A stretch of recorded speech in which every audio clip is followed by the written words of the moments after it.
How does the public become aware of the IPO? Is it something that is sort of organic within the New York Stock Exchange? Like, what is that?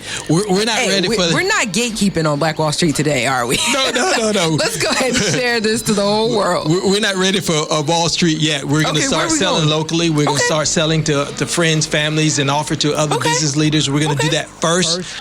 This is Blair Durham with Black Wall Street Today, your media hub for all things Black business and related news, strategy, and events. Welcome to this edition of Black Wall Street Today with Blair Durham. As always, I'm very excited to share with you all today's show. I'm so excited. We have the great pleasure of speaking with Timothy Armstrong. He is the president as well as the founder of Omnicruit Nurse Recruiting. Tim Armstrong is an accomplished entrepreneur and a seasoned international talent acquisition leader with over 25 years of human resource experience across Asia, the U.S., as well as the Middle East. He received his education from, behold, Norfolk State University. He spearheads global talent acquisition operations for international corporations, consistently delivering exceptional results across a broad spectrum of industries, including oil and gas, military, financial services, retail, international development, architecture, construction, and the medical field. He possesses a comprehensive understanding of U.S. federal, GCC, and Southeast Asian labor laws. Throughout his career, Tim has successfully directed talent acquisition initiatives for organizations with more than 8,000 employees, skillfully managing multi-million-dollar budgets and making sound, independent decisions in complex business environments. He is the founder of Omnicruit LLC, a minority-owned and operated international nurse recruiting company dedicated to addressing the nursing shortage in the U.S. We'll certainly talk more about that. In addition to his professional pursuits, Tim is a board member of BWST Engineering College in India, Proof Foundation, and Lady Fingers LLC. He is also a member of the American Chamber of Commerce Philippines and an active leader in his church and community. He's happily married to his wife, Jessa, and is the proud father of 4 wonderful children. Tim is enthusiastic and passionate about his work and is definitely committed to delivering exceptional value to his clients. Welcome to the show. How are you, Tim? Very well, Blair. Thank you so much. I really appreciate the opportunity. No, we appreciate the opportunity. I mean, just thinking about the impact that you made on our community within the Black brand ecosystem, we're certainly grateful to you. And so we're glad to have you on the show today. Thank you. It's always an honor. Helping us to kick off National Black Business Month. Yay. How cool is that? That is super cool, and it's just a thrill to be here. You are doing some great work in your space. Kind of bring us up to speed. Give us some context around the nursing shortage and your priority with Omnicruit. Well, anyone who knows me, Blair, will understand that we're running head on into a national shortage of nurses here in the United States. And by the end of the decade, we're looking at a 1 million nurse shortage, and it's all organic. It is just compounded with our baby boomers retiring, with nurses who are exacerbated and they're quitting, nurses retiring within that baby boomer generation, and then you have the nursing schools that are teaching at capacity, so we can't train them fast enough. So we have this very organic problem, and we're coming up with a very inorganic solution. Let's talk about that solution, Tim. What is it that you're doing? Because it seems insurmountable as you describe it. You talk about the numbers. It's like an inevitability, right? So how are you helping to overcome that? Well, it's like eating an elephant one bite at a time, right? Right. That's the only way to eat it. Yeah. So we tasked ourselves with looking for nurses overseas. So we're going to bring them from abroad. When we started on this journey a couple of years ago, we were targeting India and the Philippines because they had the highest U.S. Nurse testing scores. That's called the NCLEX, right? Mm-hmm. But along the way, oh my God, look at all the wonderful nurses that we've gotten from Kenya and Nigeria and Eswatini and all sorts of places, including South Africa. And we're finding that these nurses are uniquely qualified to fill the roles here in the U.S. They're taking the U.S. nursing exam, and they're coming really, really qualified. And we found that a lot of our nurses who are not in their home countries, like the Philippines or other African countries, are in the Middle East, where you have providers like Cleveland Clinic, Mayo Clinic, Cedar Sinai. These are all hospitals who are set up in the Middle East with American staff standards, and these nurses are getting extremely broad experiences as well as getting adapt to American technology. Let's pause really quickly, Tim. This is such a niche that you have developed, right? How in the world did you decide, you know what? This is what I'm going after. This is the thing that I'm going to do. You know, you meet people and they figured out like their particular groove. And I mean, certainly that's the case with you. How did you get into this work? Well, we were all overseas. Me and my partners, the team, we were all overseas. We figured that we wanted to go to work for ourselves, create jobs for ourselves. Sure. And we saw some of our other compatriots and peers, they were going out on their own and getting into just bad industries. And so we took a step back because our first initial thought was, let's just do oil and gas because it pays really well. Sure. But then we thought about it and we saw the price of oil fall and we say, we're not going to get into that trap. And we just did our homework. I got you. Right? We said, where is the biggest need and where can we have the biggest impact? Because you have to, to all entrepreneurs and aspiring entrepreneurs, you got to sell a product that people want to buy. Yeah. And that comes with research. And we found that entrepreneurs solve problems, do they not? Absolutely. Yeah. Whether they're social entrepreneurs or otherwise, right? We're looking for a problem to solve. That's right. Exactly. That makes a lot of sense. It does. It does. And we found that the nursing industry was just saying... Is this a solvable problem, Tim? It is. As you understand it. Yes, it is. I think one of our frustrations is our immigration policy in the United States. Okay. And it is antiquated. It is probably 50 years behind an update. So irrespective of any administration, it is still behind. I've lived in very difficult countries to live in, like Saudi Arabia. Yeah. I've immigrated there, had residency there, and was able to bring my family there within 30 days, going through the proper police clearances and application processes. So if I can bring, as an outsider, right, as a person with a different faith, as a foreigner, if I can bring my family into a place like Saudi Arabia, why can't, as an American, I can bring other foreign nationals into our own country, including my own wife? I mean, I have stories. My wife is an immigrant, really? And I have stories about her and her difficulties getting here in the country as a local national. So we have a big problem to fix, and I hope some of our legislators are listening to this broadcast because we have a conversation to have.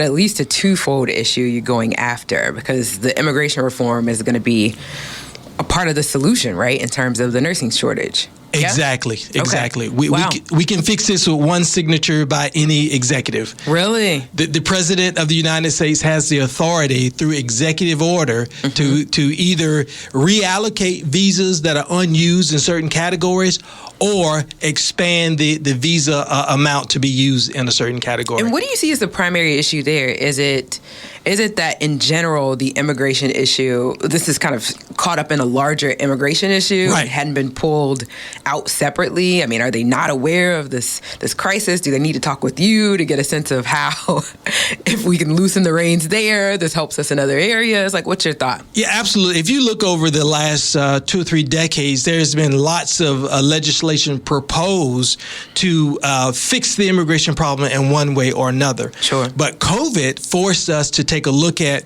the unused H-1B visas, for example. Got it. And we had several thousand of those that were unused. So Congress said, hey, let's set aside these visas and let's reallocate those to medical personnel. Never got off the House the House and Senate floors. Is there a lobbying aspect to your business? Not yet. We do have a legislative strategy. We are partnering with one of our clients down in Florida to combine our legislative strategies and hopefully start to lobby. I am in contact with our 2 senators in the state of Virginia. Good. I've initiated the conversation, and I'm looking forward to advancing that conversation. Great.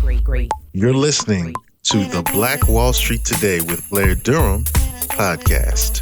I'm the producer, Seko Varner from Positive Vibes. So we would love for you to do a few things. Like this episode. You're going to like it anyway. Share this episode. It's worth sharing. And tell other people about the podcast. Sharing is caring. Let's all get wealthy. Hey, if you've just joined us, happy National Black Business Month. This is Black Wall Street Today with Blair Durham, having a great conversation, a spirited conversation with Timothy Armstrong, who is the founder of Omnicruit LLC, where he recruits nurses and is really working to combat the nursing shortage here in the U.S. So let's ask this question around DE&I in your space. How are you working to improve that landscape as well? For us, it's automatic.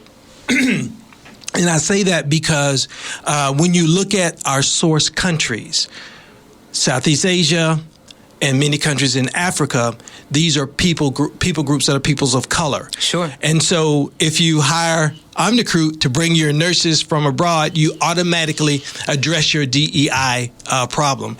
You address it racially, culturally, and internationally. So by default, we're solving the DEI problem with our clients. And what has been your success rate in terms of engaging with these organizations, helping them to see that they really need to hire you in terms of, or rather than whatever efforts they may already be undertaking in terms of recruitment? Well, here locally, it is a challenge. And if we go to bigger city centers like the DC metro area, the Miami area, Houston, Los Angeles, you can have a better conversation with those hospitals because they do understand the international aspect of bringing people in. Okay. But here locally in the Hampton Roads area, that is a more difficult conversation to have. Sure. We do have a major client here in the area, thanks to Black Brand and all of our connections that helped us win a major contract with That's Centera. Fantastic. But, we're supplying domestic nurses only to them, and we'd love to get into their international space. Okay. And so just in general, talk to us about how you've been able to scale these efforts. I know you're doing some work in other parts of the state. What's sort of your trajectory as you're moving this forward? Well, we're constantly on the hunt. We're constantly selling. We're constantly presenting ourselves to potential clients, and we've learned how to pivot, right? When we first came into the space, we only offered an international package to international clients. Now we're working more domestically with local providers here, with physical therapists, with respiratory therapists, and other allied medical professions. So we scaled your offering, it sounds like. Exactly. I love that. Exactly. We just find the need and we address if we have the capability to do it, and we'll do it. Very good. I know that you have been a proponent as well as a participant in the business development resources that Hampton Roads has to offer. Would love to hear from you in terms of your perspective on the value of these programs. I know that oftentimes as business owners, we feel like we're going to go it alone. We feel like that's the best strategy is, I'm going to go with what is in my head because this is my business, right? But we learn very quickly that we doom ourselves to failure.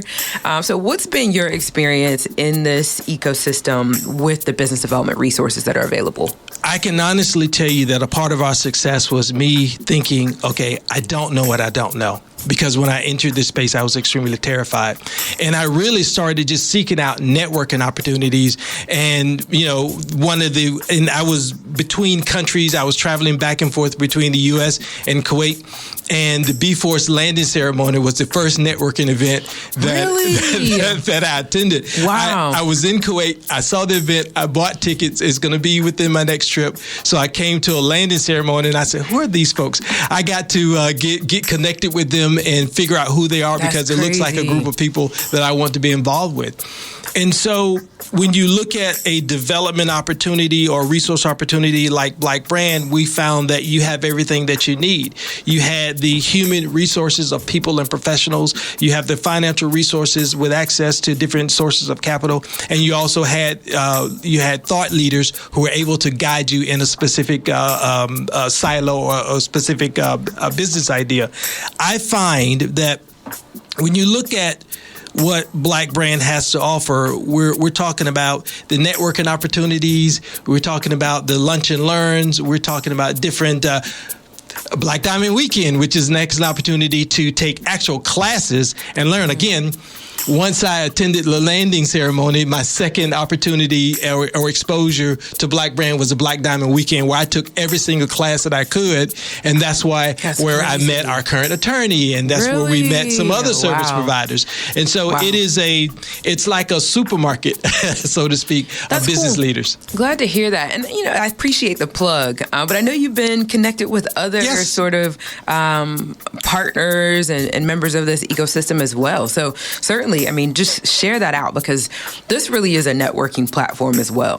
Folks listening are trying to figure out, I want to start a business, I want to grow a business, what do I need to plug into? And I tell anybody, you need to plug into everything that you can plug into. Right. Everything that you can plug into, you need to figure out how you can plug. Maybe you don't do it all at once, but you graduate one program, you go into another. Right. So what were your thoughts there? Yeah, well, I'm glad you asked about that, because we did participate in the Economic Uplift Program, was now in Portsmouth now. And that gave us the opportunity to pivot our business. We were approached by one of our classmates in that particular cohort. And again, that offered us something a bit different. So we learned a lot foundationally with B-Force. Then we went to Uplift and did some more interesting things with our business. But we were approached to start staffing for a non-nurse, non-medical company, and we did that. So we created a new business unit, which is called Omnicruit HR, which is non-medical staffing and HR services, which is starting to just blast off right now.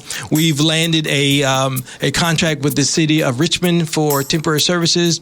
We're now working with the city of Virginia Beach, so the Virginia Beach Convention Center, and we're working with our first client, Options Eatery, who's a Black-owned business and growing in this area. So it was through the Uplift program that we were able to even stack upon what we've already learned. That's awesome. And then we're inside of Bloom co-working space on High Street. Okay. And that is a community. Can't say enough about co-working environments, right?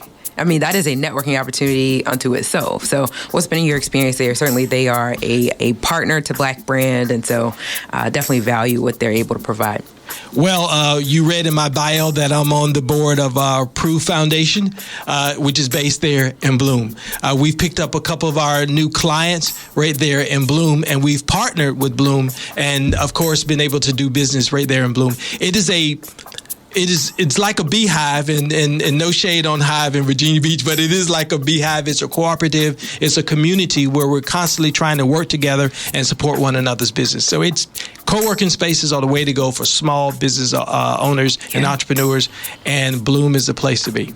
Yep, and you find a lot of established businesses taking up residence in co-working spaces as well, right? They might have multiple offices. So I've gleaned a lot from the conversation thus far, just in terms of plugging into resources, admitting and being honest, doing that self-evaluation to say, I don't know what I don't know, understanding and tapping into the community that's available, tapping into co-working spaces. There are many in this area.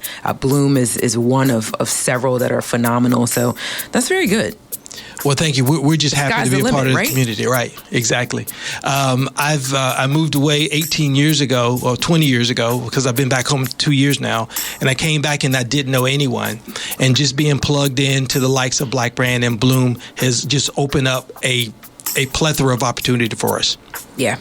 And got to be able to see those opportunities, right? And go after them. And go after those opportunities. Yeah, I love that. You mentioned that there were some announcements, some other kinds of exciting things that are on the horizon. Anything you want to share? Oh, absolutely. I'm glad you asked. Well, we just incorporated our new parent company. It's called Omnicruit International, which has promoted me to the position of CEO. And so now I oversee both Omnicruit LLC, which is our nurse recruiting firm, and our Omnicruit HR, which is our non-nurse recruiting, staffing, and HR services. Okay. So it's really exciting. We are putting stock on the market here in the next couple of weeks. And so by the end of this month, you should be able to see stock for Omnicruit International for sale, because we're trying to raise $5 million because we have aspirations to get overseas, to open up our Philippine branch. That will be the first office that we open either Q4 of this year or Q1 of next year, India and the Middle East.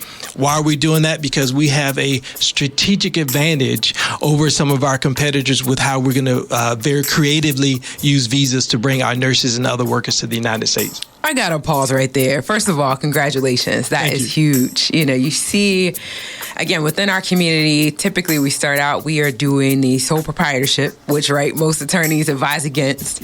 We learn and we quickly translate to the LLC, you know, limited liability, but it's still basically our baby, right? Right. But you decided, wow, we're going to go and we're going to sell some stock and we're really going to raise money. This is a space that not many of us enter. Maybe for just not really understanding how to do it. What lessons have you had to learn as you've kind of forged this particular trajectory within your company? Partnerships. Get partners, get advisors, get people that are smarter than you, get a great attorney. We had a board of advisors from the very beginning. Okay. And so when we selected that board of advisors, a group of 8 people, we decided that from this board of advisors will come our board of directors. So we selected very carefully a year ago. And so now we have a board of directors from that board of advisors, which is a smart group of people from all over the world that meet at least once a month to help guide us. We also have some great advisors who are advising us on, you know, where do you incorporate? How do you incorporate? How do you distribute the stock?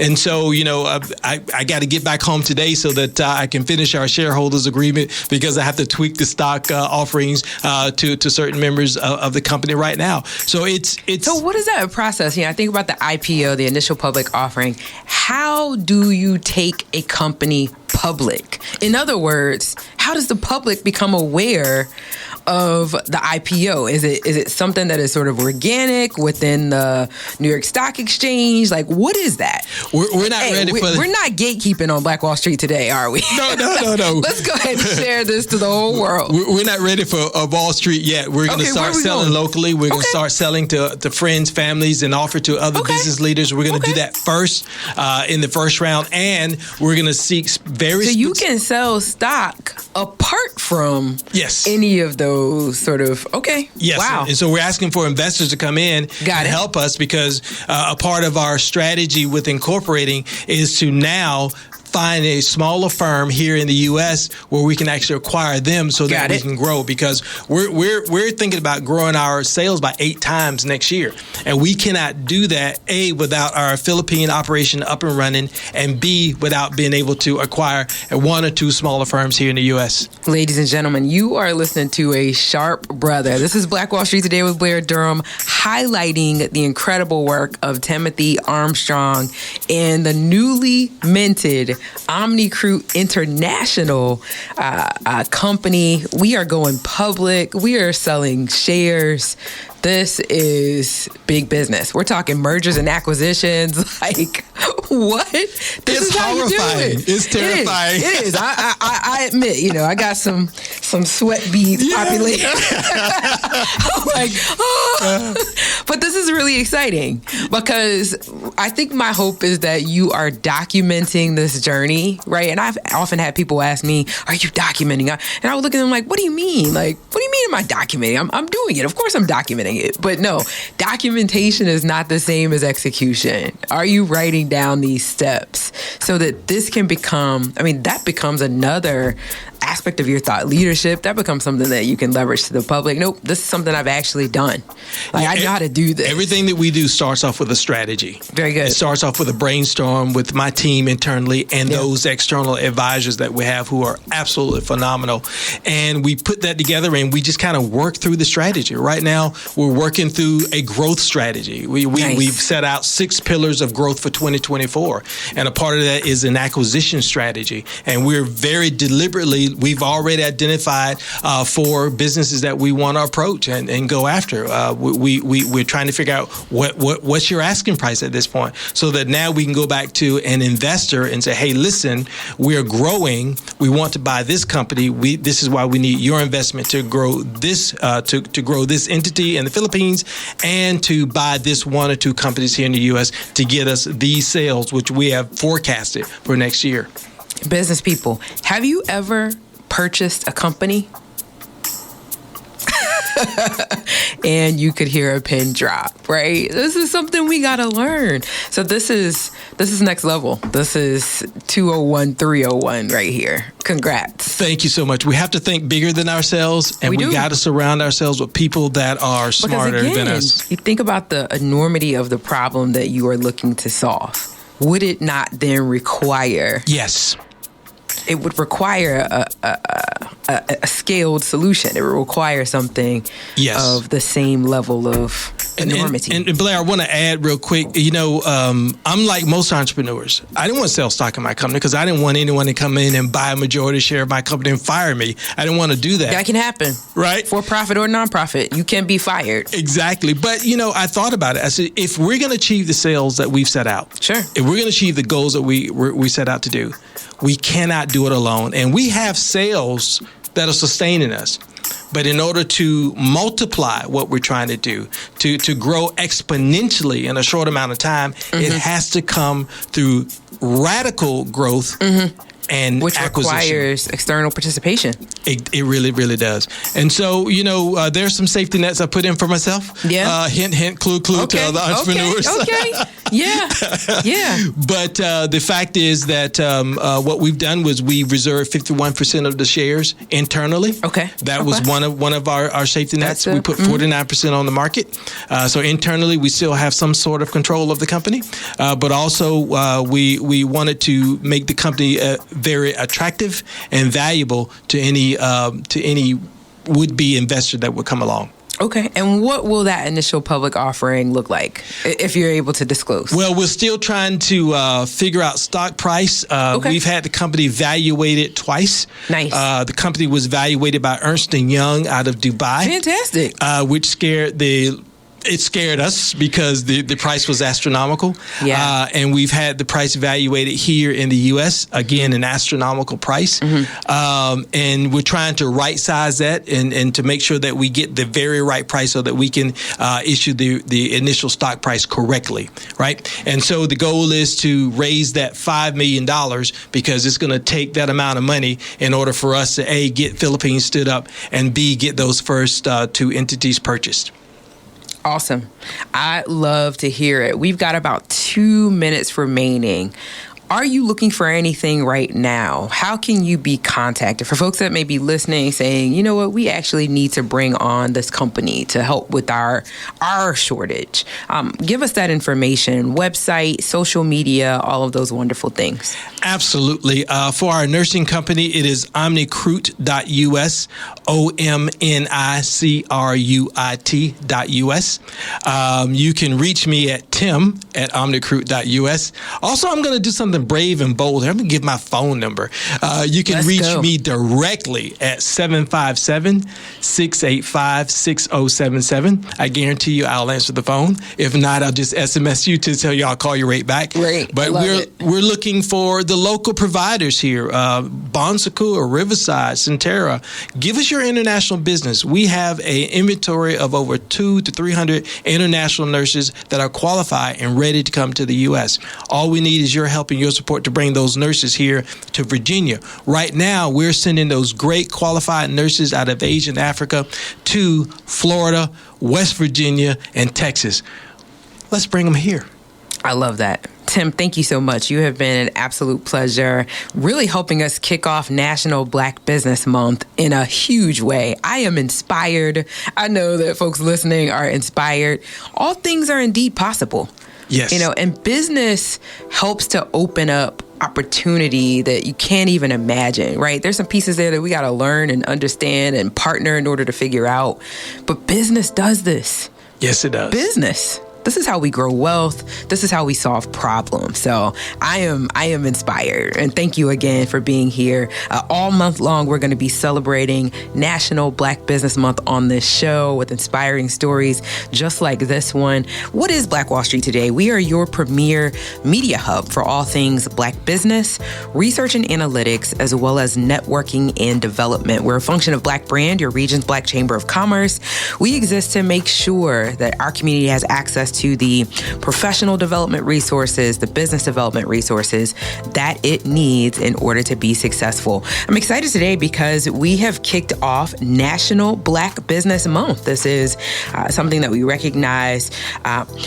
Just bearing in mind, too, that about 10% of U.S. businesses and about 30% of all minority-owned businesses are Black-owned, and that's according to the U.S. Census Bureau. We account for 40% of those businesses.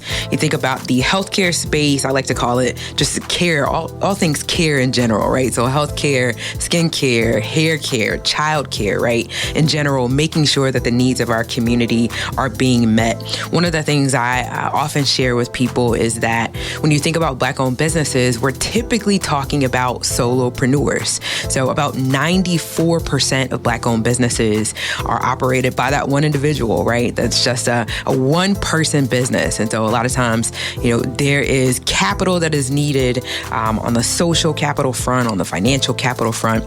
That is the reason why Black Brand exists. We do believe that our businesses can scale with the right resources. And so we put a number of those things into place. I urge you to visit our website, blackbrand.biz, to get more information about how you might avail yourself to any of these opportunities, our membership, our 12-week programs. They exist for your benefit. So again, blackbrand.biz. I want to encourage you again to plug in to Black Brand by visiting our website at blackbrand.biz. And thank you again for tuning in to Black Wall Street today, where we're building minds, building connections, and forging the path ahead toward business success in the Black community. We'll talk next week. Phenomenal. Stay with us online at Black Wall Street Today on Facebook and Black Wall Street Today on Instagram. And then follow us on Twitter as well at BWST Today. We look forward to talking again next week. Have a wonderful week. I have said and I will continue to say that the most important priority for the Black community is the Black community, not a particular political party. Phenomenal. Hey, yo, when I say Black, you say Wall Street. Black Wall Street.